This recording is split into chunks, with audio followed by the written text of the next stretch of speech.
All right, guys, let's go ahead and talk about the loaded position 1 breath with a pullover. So here I've got a 10-pound bumper plate. I'd like you guys to start with a light bumper plate as we introduce this, but as you get more comfortable and confident with the movement, as we'll discuss later, you can either go heavier bumper plate or heavier kettlebell, dumbbell, whatever, but the plate actually offers a couple advantages, and we'll talk about that in a second. But essentially, it's the same loaded position 1 breathing that we've always done, right? So we're basically going to start on our back, legs up in the air. The plate is now our weighted or loaded position 1 version. Now, typically, we would just lower the leg and come back to home base, lower the opposite leg, come back to home base.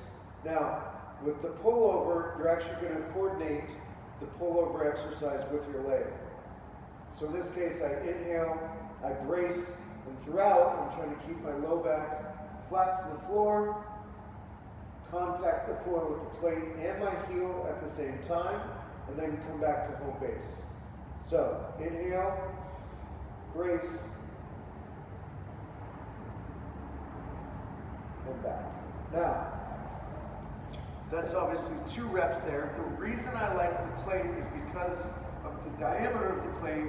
It prevents us from going too far back and losing that midline brace, right? A lot of times, if we use something that's too heavy or something that's heavy and small, like a kettlebell, as we go back for our contact, we'll go past the point of being able to control that midline, and it tends to be that a lighter bumper plate is a good place to start. And like I said, obviously as you get a little bit more familiar with this, you can either go with a heavier plate or just a smaller, heavier object like a kettlebell. But that's going to be our loaded position 1 with pullover.